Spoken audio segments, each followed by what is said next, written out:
بسم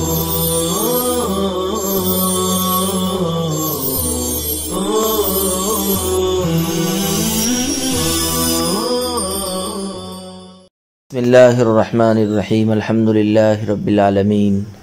الحمد للہ حمدا کثیرا طیبا مبارکا فیہ یا رب لک الحمد کما ینبغی لجلال وجہک ولعظیم سلطانک سبحان اللہ وبحمدہ عدد خلقہ ورضا نفسہ وزنۃ عرشہ ومداد کلماتہ وصلی اللہ وسلم علی نبینا محمد وعلی آلہ واصحابہ وبارک وسلم تسلیما کثیرا کثیرا بسم اللہ الرحمن الرحیم ومن لم یجد ثوبا صلی عریانا قاعدا یؤمی بالرکوع والسجود هكذا فعله اصحاب رسول اللہ صلی اللہ علیہ وسلم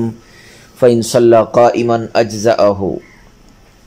لأن في القعود ستر العورة الغليظة وفي القيام أداء هذه الأركان فيميل إلى أيهما شاء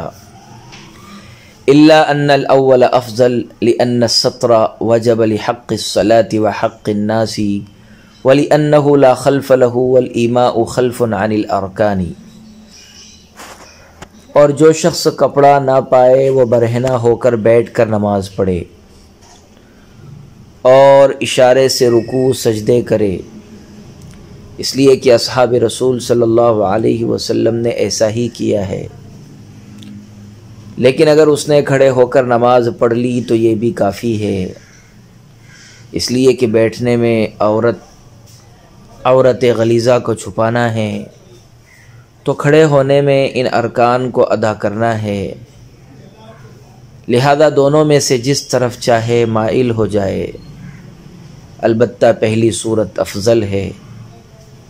کیونکہ ستر حق الصلاۃ اور حق الناس دونوں کی وجہ سے ثابت ہے،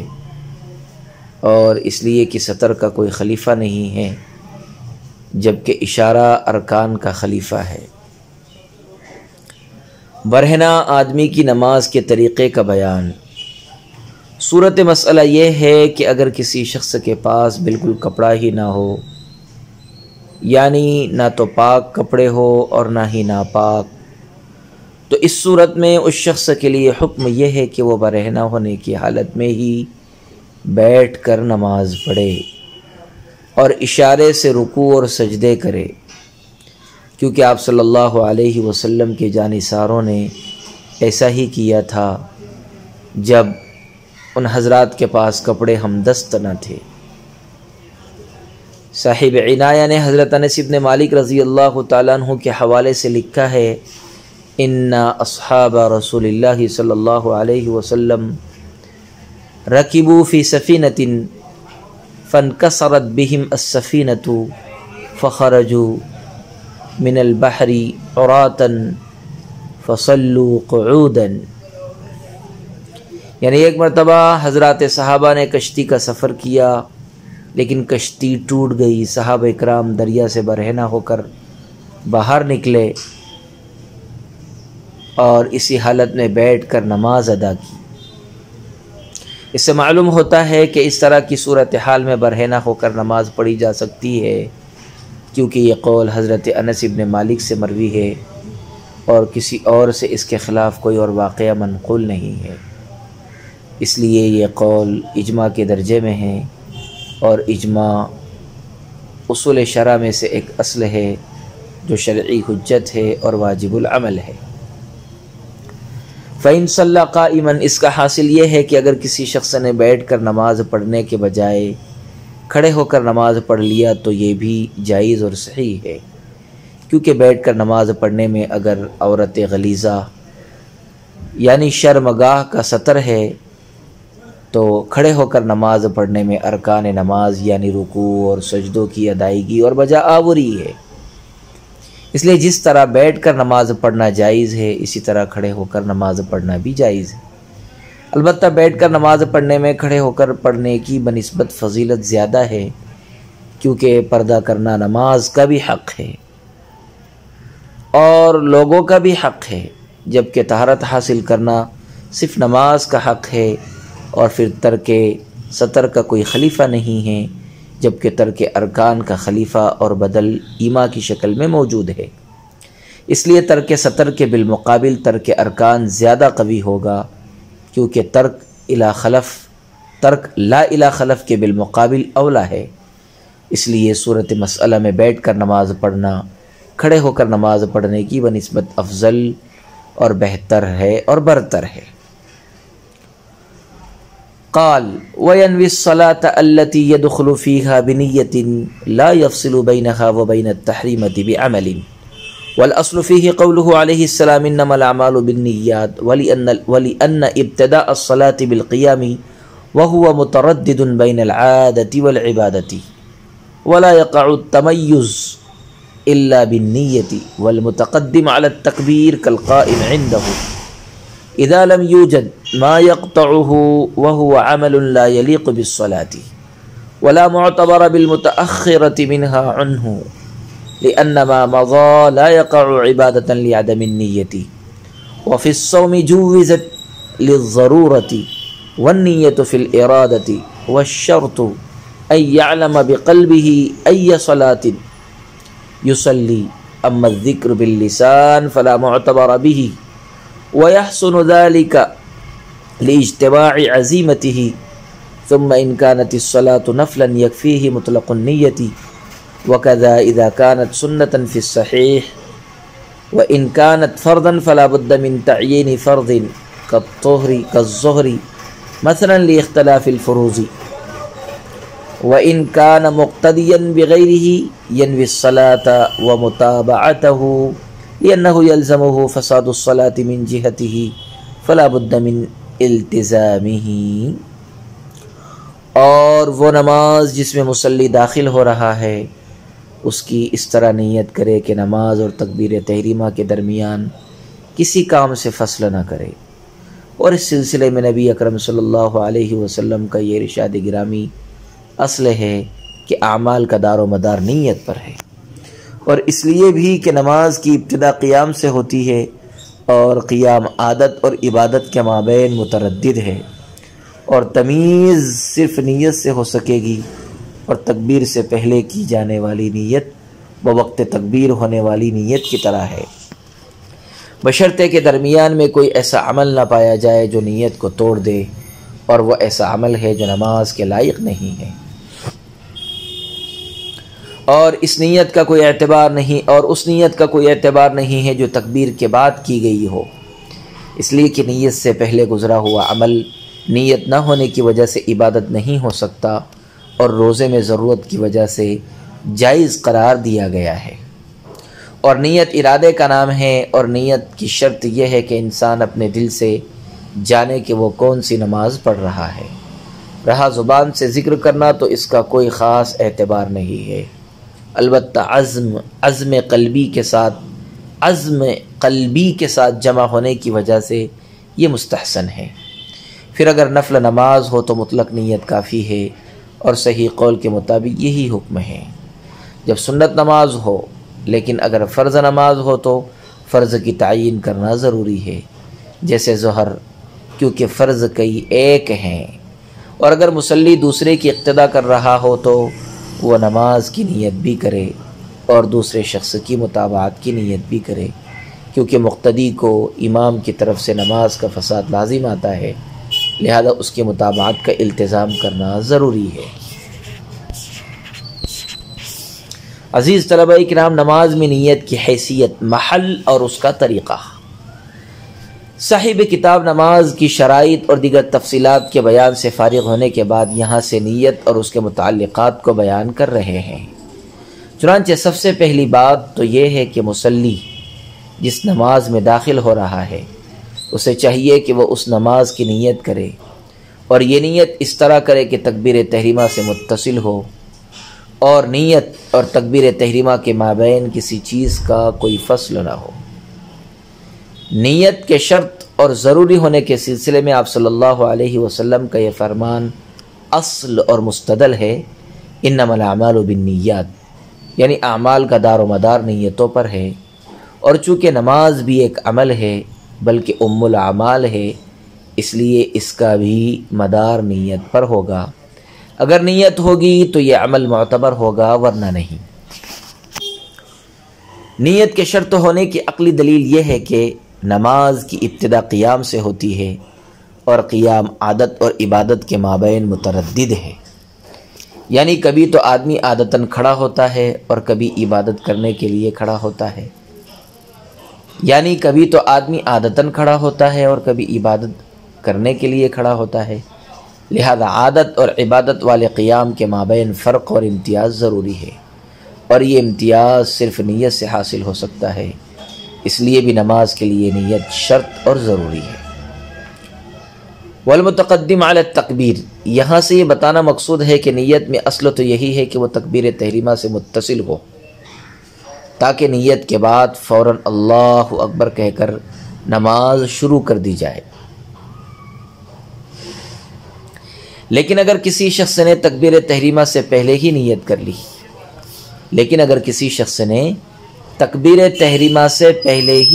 کر لی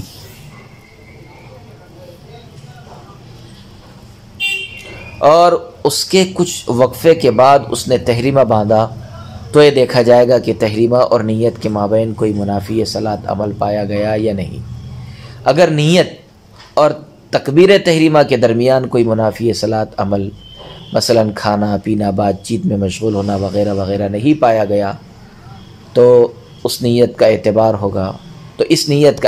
ہوگا اور دوبارہ نیت کرنے کی ضرورت نہیں ہوگی۔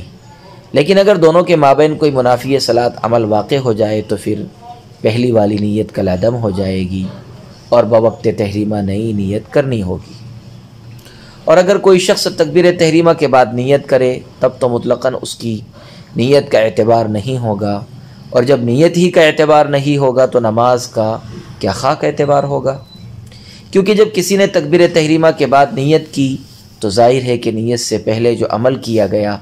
وہ عدم نیت کی وجہ سے عبادت نہیں ہوگا، اور چونکہ عبادت میں بعد کے اعمال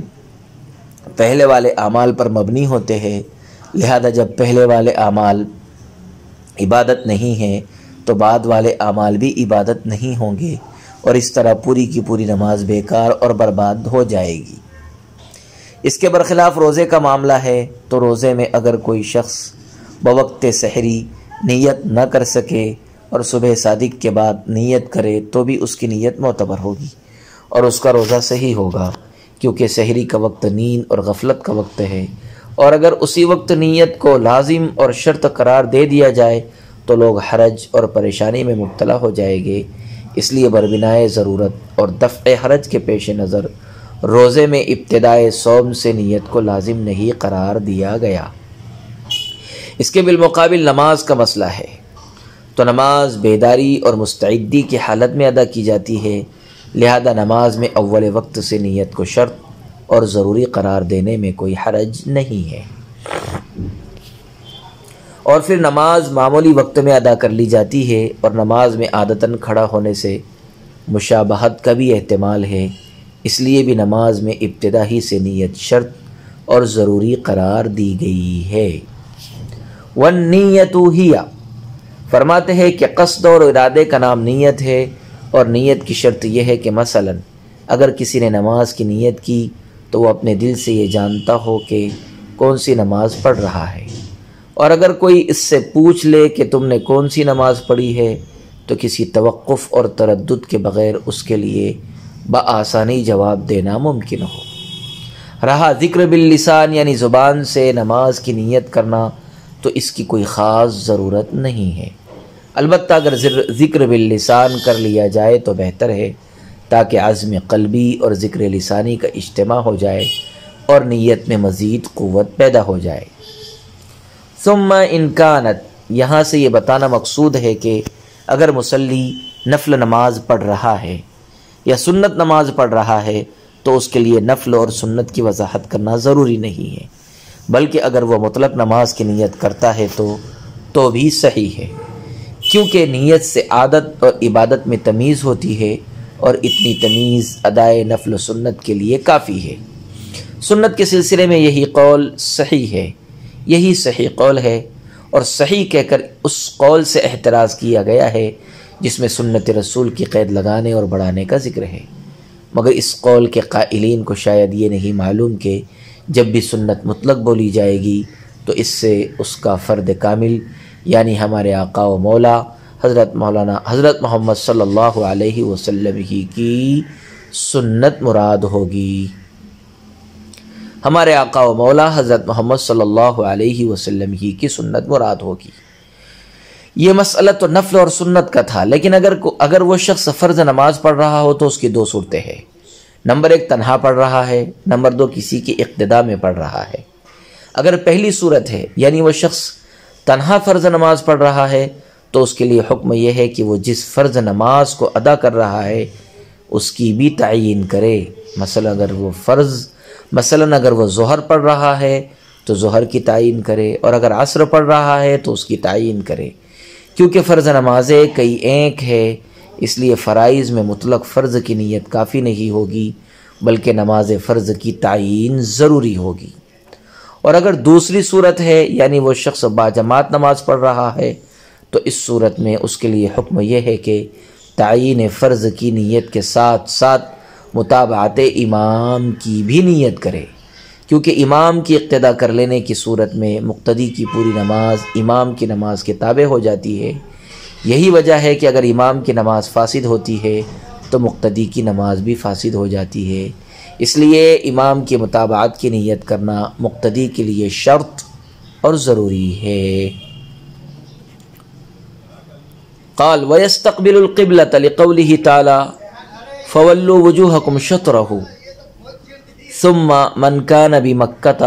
فَفَرْضُهُ إِصَابَةُ عَيْنِهَا وَمَنْ كَانَ غَائِبًا فَفَرْضُهُ إِصَابَةُ جِهَتِهَا هُوَ الصَّحِيحُ لِأَنَّ التَّكْلِيفَ بِحَسْبِ الْوُسْعِ۔ اور مصلی استقبال قبلہ بھی کرے، اس لیے کہ اللہ تعالیٰ کا ارشاد ہے تم لوگ اپنے چہروں کو مسجد حرام کی طرف موڑ لو۔ پھر وہ شخص جو مکہ میں ہے اس کا فرض یہ ہے کہ عین کعبہ کو پالے، اور جو شخص مکہ سے باہر ہے اس کے لیے جہت کعبہ کو پانا فرض ہے۔ یہی صحیح ہے، اس لیے کہ حسب طاقت ہی مکلف بنایا جاتا ہے۔ فرماتے ہیں کہ مصلی کے لیے ایک فرض اور شرط یہ بھی ہے کہ وہ کعبہ شریف کی طرف منہ کر کے نماز پڑھے، کیونکہ قرآن کریم نے نبی کریم صلی اللہ علیہ وسلم کی چاہت کے مطابق فَوَلُّوا وُجُوهَكُمْ شَطْرَهُ کے فرمان سے مسجد حرام کی طرف رخ کر کے نماز پڑھنے کا وجوبی حکم دے دیا ہے۔ البتہ اس حکم میں تفصیل یہ ہے کہ جو شخص مکہ میں موجود ہو اس کے لیے حکم یہ ہے کہ وہ جہت کعبہ اور سمت کعبہ کی طرف منہ کر کے نماز پڑھے، اس لیے کہ یہی آپ صلی اللہ علیہ وسلم اور آپ کے صحابہ کا معمول تھا کہ وہ لوگ مکی زندگی میں عین کعبہ کا رخ کر کے نماز پڑھتے تھے، جبکہ مدنی زندگی میں جہت کعبہ کی طرف رخ کر کے نماز پڑھنے کا معمول تھا، کیونکہ مکہ مکرمہ سے باہر ہونے کی صورت میں عین کعبہ کا رخ کرنا ناممکن اور دشوار گزار ہے، اور قرآن کریم نے لا یکلف اللہ نفسا الا وسعہا کے فرمان سے اس دشواری کو ختم کر دیا ہے، اس لیے کہ جو شخص مکہ میں نہ ہو اس کے لیے سمت قبلہ کا رخ کرنا ہی کافی ہے۔ وَمَنْ كَانَ خَائِفًا يُصَلِّي إِلَىٰ أَيِّ جِهَةٍ قَدَرَ لِتَحَقُّقِ الْعُذْرِ فَأَشْبَهَ حَالَةَ الْإِشْتِبَاهِ، اور جو شخص خائف ہو وہ جس سمت بھی قادر ہو نماز پڑھ لے، کیونکہ عذر متحقق ہے، لہذا یہ حالت اشتباہ کے مشابہ ہو گیا۔ خوف کی حالت میں استقبال قبلہ کا حکم۔ صورت مسئلہ یہ ہے کہ استقبال قبلہ شرط اور ضروری ہے، لیکن جس طرح عذر کی وجہ سے بہت ساری شرطیں معدوم ہو جاتی ہیں، اسی طرح عذر کی وجہ سے استقبال قبلہ کی شرط بھی معدوم اور ساقط ہو جاتی ہے۔ چنانچہ اگر کسی شخص کو دشمن یا درندے یا کسی اور چیز سے جانی یا مالی نقصان کا اندیشہ ہو تو اس صورت میں اس کے لیے استقبال قبلہ ضروری نہیں ہے، بلکہ حکم یہ ہے کہ جس طرف